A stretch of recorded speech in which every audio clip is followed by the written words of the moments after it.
Good evening, Professor Weaver and my fellow classmates. This is Ishan Patel of COMM 2400 presenting my speech number 2 in Fulmer's speech. The most watched game in the world, the most talked about game in the world, the most loved game in the world, the game people have quit their jobs to watch.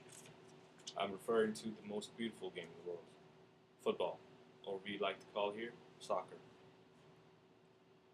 Highest honor for a professional athlete who plays soccer is to represent his country in the World Cup final tournament, which is going on right now, which started past Friday in South Africa. The dream of all these professional athletes who play soccer is to win the World Cup and hold that prestigious trophy in the end. That doesn't happen for everybody, but that's the dream. That's the motivation to start playing football at such a young age in all these South African countries and some European countries. Currently, the tournament is organized where 32 teams qualify for the World Cup final. They play against each other in a first group format, which consists of 4 teams in each group, and these 4 teams play against each other, and top 2 teams advance to the next round, which is a round of 16. From then on, it's a knockout round where if you lose, you're out. From now, it's a round of 8, round of 4. World Cup final to play for the big time trophy. A little bit history about the game. The game was invented in England in 1850s, somewhere in the middle of the 19th century. Although the game was invented in England has yet to capitalize on this fortune. They have one of the strongest fan bases out there, but they've only won the World Cup finals once. There's a reason behind this.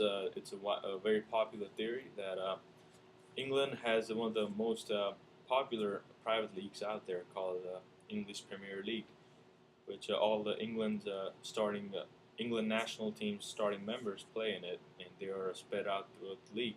They play against each other for 3 years in a row before the World Cup, and when it comes time to play in the World Cup as a team, they're used to playing against each other for so long that they're not used to playing or seeing each other on the same team on the field, and this does not translate into good chemistry on and off the field, good communication when it comes to play the actual game. Even though a few months of practice doesn't mean that they're able to convert that onto the field, on the pitch when the times come to perform the highest level possible. The tournament is organized by FIFA, or it stands for Federation Internationale de Football Association. It's hard to pronounce. It's English and French. The FIFA was invented in 1930s, and since then it's done a great job in marketing FIFA and its national members, because it's the one that organizes all the international tournaments related to countries. When FIFA was started, it did not have teams as much as they have now. To compare the amount of teams they have currently, they currently have more national team members than the United Nations itself. That tells you how popular as a worldwide sport it is. Historically, Brazil, England, Spain, Italy, France, Argentina, all these teams have dominated. Not in a dominated sense where they've been winning World Cup one after another. No, they won once or twice in 2-3 World Cups, but that's as close as the team has gotten.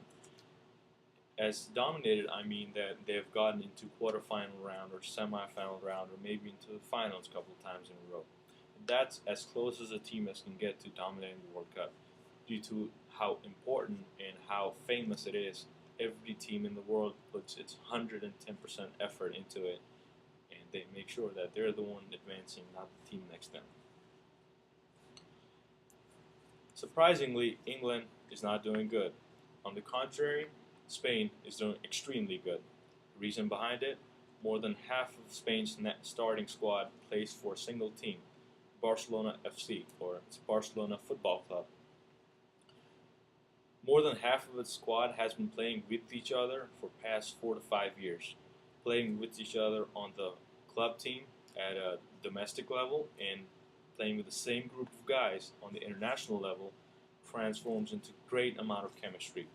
They play with each other on and off the field, communicate about the strategies. Basically, they only have about 4 players coming out of the other teams, which they're not used to playing with. But that's an understandable adjustment because you have 8 other guys you have been playing with all your professional career, basically. Due to this fact, Spain has been a favorite to win the tournament for past few years, and they did win the Euro Cup in 2008, and that they proved it, how talented they are on and off paper, basically.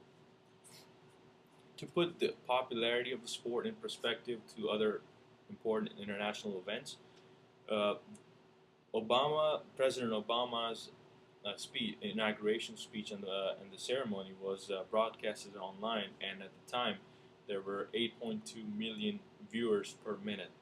The opening match of the World Cup, which was past Friday, had 11.2 million viewers per minute, and that opening match was between the countries that does not have a strong fan base. Although one of them was a host country, it does not have any of the fan base compared to Spain, England, Brazil, Argentina.